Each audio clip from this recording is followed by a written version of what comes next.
قد أفلح المؤمنون. Al-Kulayni reports, and this report can be found in Kitab al-Kafi al-Sharif, correct? Kitab al-Kafi in volume 1, book 4, chapter 118, hadith number 2. And is also corroborated by al-Kashi in Ikhtiyar Ma'rifat al-Rijal. He reports the following regarding the Imams of the Ahlul Bayt and Jabir ibn Abdullah. He says, on the authority of Imam al-Sadiq salamullah alayhi, who reported Jabir ibn Abdullah al-Ansari was the last of the companions of Rasulullah. He was a devoted follower of us, the Ahlul Bayt. And he would sit in the mosque of Rasulullah wearing a black turban, and he would call out, Ya Baqir al-Ilm, Ya Baqir al-Ilm. And the people of Medina would say, Jabir is delusional. And to Sayyidina Jabir, I would say, Sayyidi, they said it about Rasulullah sallallahu alayhi wa alayhi. What makes you think you're immune to such an accusation? Say Jabir is hallucinating, Jabir is, he's lost his mind. And so Jabir would say, no, by Allah, I'm not hallucinating. But I heard Rasulullah sallallahu alayhi wa alihi wasallam say, you will soon meet a man from me whose name will be my name, and his manners would be like my manners. He will dig very deep in knowledge. Baqir al-ilm. This is what makes me say what I say. And Imam al-Sadiq continues, Jabir would still come and go, and one day in one of the roads of Medina, when he was passing, he found a few children. Among them was Muhammad ibn Ali salamullahi alayhi, Imam al-Baqir. He looked at him and called him to himself. Said to the boy, come here. This young boy goes up to him, and then he said to him, go back. And the boy went back. So why is Jabir doing this? Because Jabir is blind, but he can hear the footsteps of young Muhammad ibn Ali, and he's listening for something. So he said to him, I swear by the one in whose hand is my life, that I see manners as the manners of Rasulullah. This is the same sound that Rasulullah would make when he walks. Young man, what is your name? So the boy replied, my name is Muhammad ibn Ali ibn al-Husayn. And so Jabir came forward and began to kiss his head and said, may Allah take my soul and the souls of my parents in service for your cause. Your great-grandfather told me to convey his greetings and his salam to you, and he would say all of that. So the Imam said, Muhammad ibn Ali ibn al-Husayn salamullah alayhi came to his father, Imam al-Sajjad, and he was anxious. He was anxious about this. Who is this man? He says he's giving me salam from Rasulullah. So he explained to him about Jabir. So Imam al-Sajjad explained to Imam al-Baqir who this man was. So Imam al-Sajjad asked him, he said, did Jabir really do that? So the Imam said, yes, he did. So the Imam said, my son, stay home and do not expose yourself to the enemy, because Jabir would maintain secrecy. So Jabir thereafter would come to him in the mornings and the evenings, and the people of Medina would say, it is so strange that Jabir, the only surviving companion of Rasulullah sallallahu alayhi wa alihi wasallam, would come to a boy on both ends of the day every day.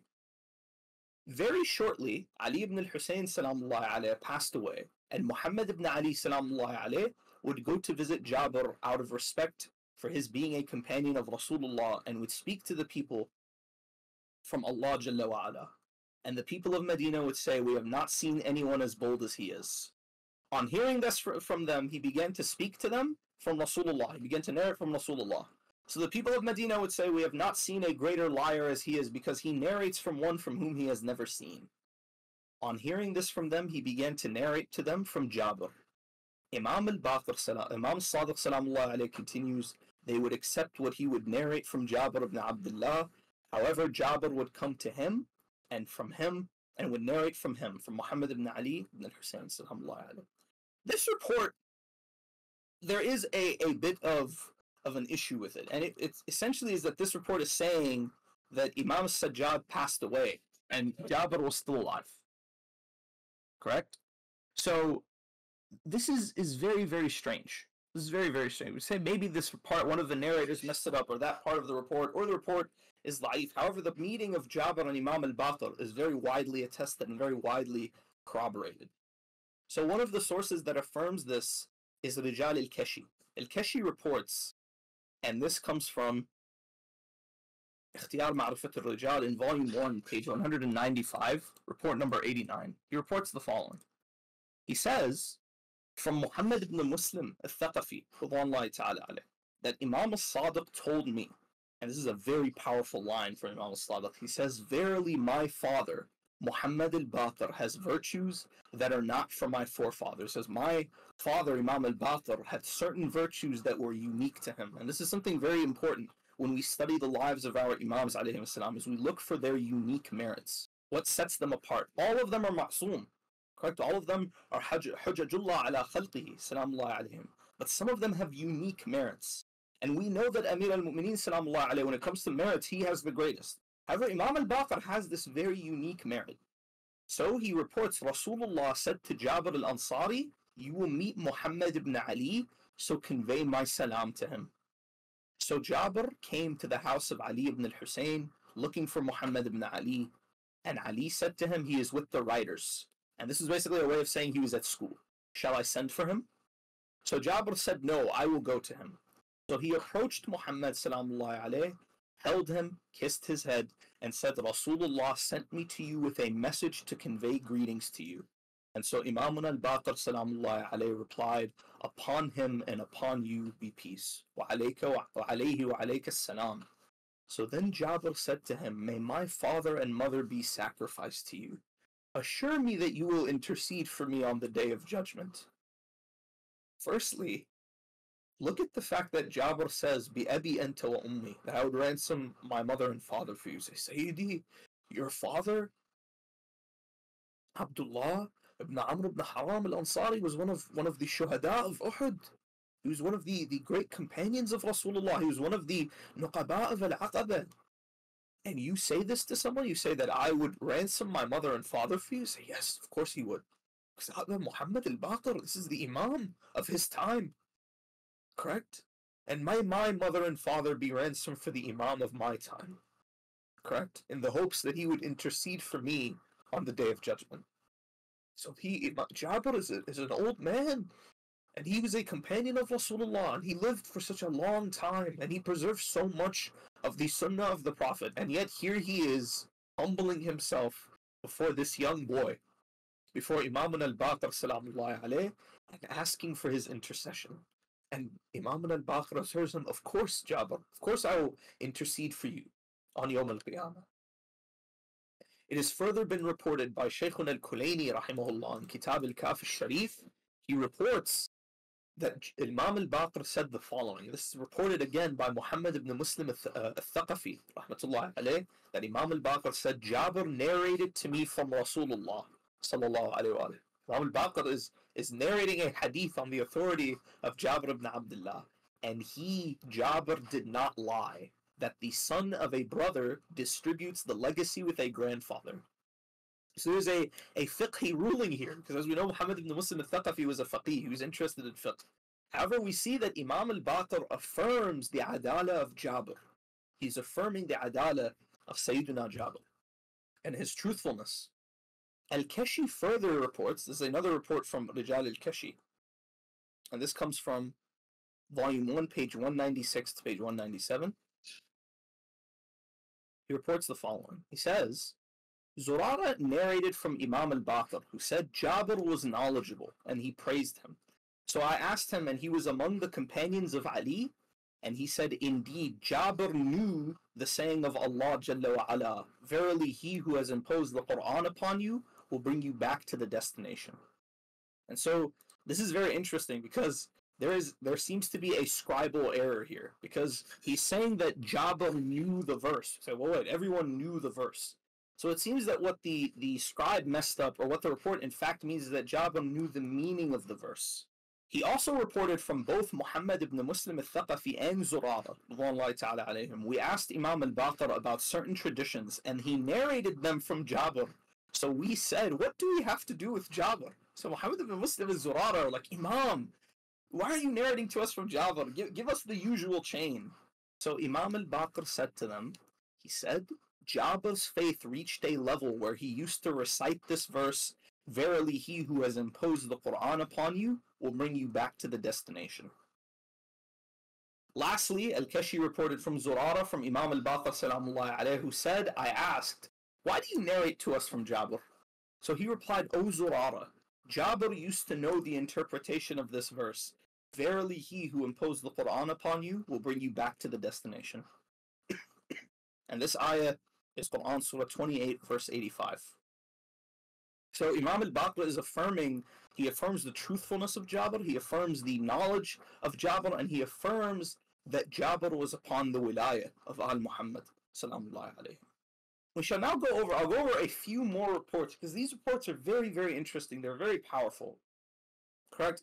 A few more reports from Imam al-Baqir that he narrated on the authority of Jabir ibn Abdullah al-Ansari. The first one can be found in al-Kafi al-Sharif in volume 8, hadith 115. He reports that Imam al-Baqir said, Jabir ta'ala alayhi informed me that when the mushrikeen used to pass by Rasulullah, they would incline their heads and cover their heads with their clothes so that Rasulullah would not recognize them. So Allah Jalla wa Ala revealed, now surely they fold up their breasts that they may conceal their enmity from him. Now surely when they use their garments as a covering, he knows what they conceal and what they make public. This is in the Quran in Surah 11, verse 5. So Imam al-Baqir salamullah alayhi, Jabir is narrating to him some of the tafsir of the Quran. He's showing him, narrating to him an episode from the seerah of his great-grandfather. Salamullah alayhi. Another report, this one is found in multiple reports in Kitab al-Kafi al-Sharif in volume 1. This is reported by Jabir, who as we know was the later founder of a Zaydi sect. It is also reported by al-Shaykh al-Saduq and al-Shaykh al-Tusi. I believe this is Kitab al-Ghayba by Shaykh al-Tusi rahmatullahi alayh. He narrates this from Jabir ibn Yazid al-Ju'f. So we would say this report is corroborated. It has strong corroboration. He reports the following. He says, once I went to see Fatima az-Zahra salamullahi alayha, and I saw with her a tablet in which were the names of the awsiya. I then counted them to 12. The last one's name was written as Al-Qa'im. The names of 3 of them were Muhammad, and the names of another 3 was Ali. And this report is extremely interesting because it is affirming that Fatima az-Zahra salamullahi alayha, she knew that her descendants would be imams. Al-Kulayni further reports from Jabir ibn Yazid al-Ju'fi, from al-Imam al-Baqir salamullahi alayhi, from Jabir ibn Abdullah ta'ala alayhi. He says, once Rasulullah came to visit Fatima az-Zahra and I was with him. When I reached the door, Rasulullah placed his hand on it and pushed and said, Assalamu alaikum. And Sayyid al-Zahra responded by saying, Wa alayka as-salam ya Rasulullah. So Rasulullah asked, can I come in? She said, please come in ya Rasulullah. So Rasulullah then asked, can I come in with the person who is with me? So she said, Ya Rasulullah, I do not have a veil on me. So Rasulullah said, Fatima, take the extra of your bedsheet and use it as a veil to cover your head. So she did accordingly, and Rasulullah then said, Assalamu alaikum. So Fatima responded, Wa alayka as-salam ya Rasulullah. So Rasulullah asked, can I come in? And she said, yes. So again he asked, can I come in with the person with me? So she replied, yes, you may come with the person with you. So Jabir says, Rasulullah entered, and I saw the face of Fatima, and it looked yellow like the belly of a locust. So Rasulullah asked, what has happened, Fatima, that your face looks yellow? So she replied, Ya Rasulullah, it is hunger. So Rasulullah began to pray. He made a dua. O Lord who satisfies hunger, repel the cause of loss, satisfy Fatima, the daughter of Rasulullah. Jabir adds, I then saw blood flow through its course and her face turned to its normal color, and thereafter she did not experience any more hunger. Al-Kulayni further reports in Kitab al-Kafi al-Sharif, and this is in volume 3. He reports the following. He says, Rasulullah has said that when an enemy of Allah is taken to his grave, and this is reported from Imam al-Baqir from Jabir once again, that when an enemy of Allah is taken to his grave, he keeps saying to those who carry his coffin, why do you not listen to me, O my brethren? I complain before you of what has happened to me, one of your wicked brethren. The enemy of Allah, Shaitan, has deceived me. He placed me in trouble but did not help me to escape. He swore before me that he was my good advisor, but he betrayed me. I complained before you against the worldly attractions that made me a conceited person, so much so that I felt satisfied with them, and they destroyed me. I complained before you against friends of worldly desires who promised me great favors, but then denounced and betrayed me. I complained before you against my children, whom I protected and gave preference over my own self, who consumed my properties but abandoned me. I complained before you against the properties from which I did not pay Allah's dues, and the responsibility for which was left upon me, but its profits went to others. I complained before you against the house on which I spent all my earnings, but it has become a dwelling of others. I complain before you against my long stay in my grave, from which I hear I am a dwelling full of worms, a dwelling which is very dark, frightening, and very congested. O brothers, hold me back as long as you can, and avoid facing what I have faced. I have been given the news of my suffering, the heat of fire that burns me, the humiliation and lowliness, and the anger of the Almighty Lord. How great is the loss of being careless and unconcerned about Allah and His chosen people. How lengthy is the time of crying and moaning. I have no one whose intercession for me is accepted. I have no friend who may feel pity about me, and I wish I had a chance to become one of the believing people. This is a very, very terrifying report about what a kafir, the state of a kafir, the state of a non-believer is when they take him to bury him in his grave. Al-Kulayni further reports, and this is in Kitab al-Kafi in volume 8, in Rawdat al-Kafi, hadith 190.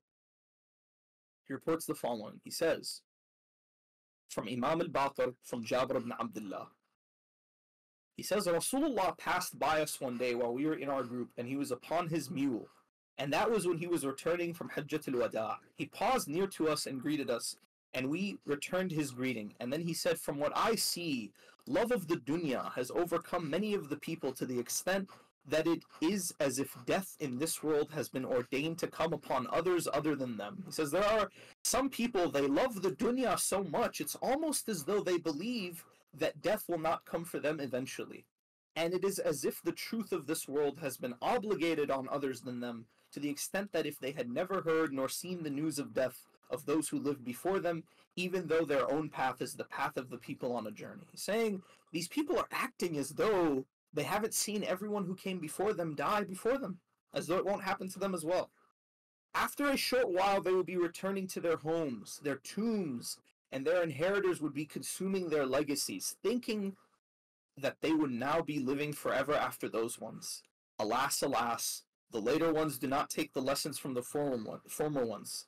They've become ignorant and forgotten all the advice in the book of Allah Azza wa Jal, and feel safe from all the evil consequences of the bad deeds, and do not fear the descent into the grave and the events that are to occur.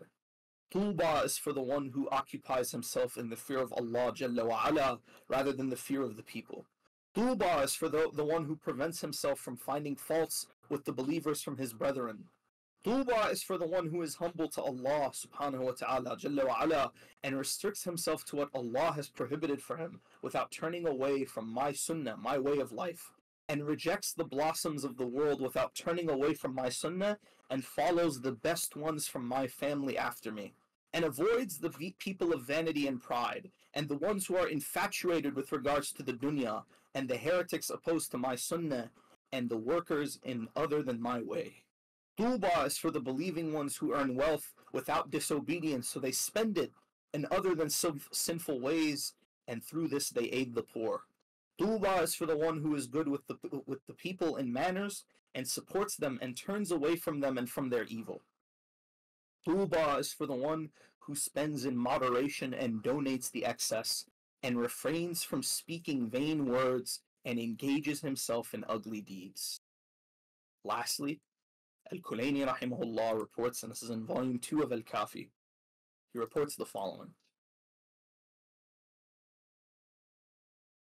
From Imamuna Sadiq, salamullahi alayh, from his father al-Baqir, salamullahi alayh, from Jabir ibn Abdullah al-Ansari, salamullahi alayh, who reported that Rasulullah sallallahu alayhi wa alihi wasallam once said, whoever seeks the pleasure of a ruler by a means other than that, by a means that angers Allah subhanahu wa ta'ala, has moved out of the religion of Allah. And to repeat, whoever seeks the pleasure of a ruler by a means that angers Allah has moved out of the religion of Allah. And something similar has been reported from Imam al-Hussein, salamullahi alayhi. We will now conclude with a few reports regarding the physical appearance of Jabir. Ibn Sa'ad reported in Kitab al-Tabaqat, reported many reports regarding the way Jabir, his physical appearance, as well as his dress. And the summary of these reports is that, and this can be found in Tabaqat ibn Sa'ad in volume 4, page 387 to 388, he says, Jabir used to dress humbly, often wearing only one garment, and he had a white head and a white beard, which he would dye occasionally. And, as has been mass transmitted, he lost his eyesight later in his life. As for his demise, according to al-Waqidi, and this is reported in al-Mu'jam al-Kabir by al-Tabarani, we're using the old print for this reference, in volume 2, page 180 to 181, hadith 1732 to 1733. These are not hadiths actually, these are simply reports, as well as the reports of Ibn Sa'ad in Kitab al-Tabaqat in page 391 to 392. They report that Jabir ibn Abdullah passed away. They report this on the authority of al-Waqidi, who is the famous early Islamic historian. They report that Jabir, he passed away in Medina in the year 78 after Hijrah at the age of 94 years old. He reached the age of 94. He was coming up on 100. Aban ibn Uthman ibn Affan, who was the governor of Medina at the time, he prayed the funeral prayer over his body. He performed the funeral prayer over his body. And then he was buried in Jannat al-Baqir. I believe it's Jannat al-Baqir, or it could be the Maqbara. I believe it's within Jannat al-Baqir, the place where the Ansar would bury their dead. He was survived by two sons. Him and his wife, Suhaima, they were survived by two sons, Muhammad and Abdurrahman. And curiously, this is something very interesting, Muhammad and Abdurrahman both transmitted the reports of Jabir. However, they were considered weak by the early Sunni scholars of Hadith. Very interestingly, we see this phenomenon that whenever there is a Shi'i companion of Rasulullah, the Mukhalifin weaken their children in order to knock out some of their more dangerous reports. And so this is confirmed by Ibn Qutaybah in Kitab al-Ma'arif, page 173, as well as Tabaqat ibn Sa'ad, volume 5, page 211. They report that the Abdurrahman ibn Jabir was very, very weak. Correct? Ibn Sa'ad says, روى عبد الرحمن عن أبيه وفي روايته ورواية أخيه ضعف وليس يحتج بهما. Keep in mind, Ibn Sa'ad said something similar about Imam al-Sadiq. Correct? And so what is curious, say, why were these two weakened? Correct? Why were these two weakened? Al-Dhahabi preserved a report for us that shows us why. In Kitab Mizan al-I'tidal, in volume 2, page 209 to 211, he reports from Haram ibn Uthman al-Ansari, from Jabir's sons, from Jabir, the two brothers, two sons of Jabir from their father. Rasulullah came to us while we were lying down in the mosque. He struck us with his foot and said, "Are you lying down in the mosque? It is not a place for lying down." Then we sat up, and Ali salamullah alayhi sat down with us. So he said, "Come here, O Ali, for what is permissible for you in the mosque is permissible for me as well. By the one in whose hand is my soul, you will be at my basin on the day of resurrection." And of course, al-Dhahabi pointed out that this report is unacceptable. This report is unacceptable. And so, with that being said, we will now conclude our biography of Jabir ibn Abdullah, the righteous companion of Rasulullah, the scholar, the son of the Shaheed, the companion of Amir al-Muminoon, salamullahi alayhi, the companion of al-Hasanain, the first to perform Ziyarat al-Arba'in, the first mu'min that we know of to visit the blessed grave of Aba Abdullah, salamullahi alayhi, and the preserver, the transmitter of the Prophet's Sunnah, and the confirmer of the Imamah of our Imam Muhammad al-Baqir. Rahmatullahi alayhi wa salamullahi alayhi. And we ask Allah subhanahu wa ta'ala to raise us with Jabir on Yawm al-Qiyamah, to make us among the Shia of the Imam of our time, Ajjallahu Farajah al-Sharif, and to grant us his intercession. And with that, we will end with salawat upon our Prophet. تسبقها سورة الفاتحة تسبقها الصلاة على محمد وآل محمد.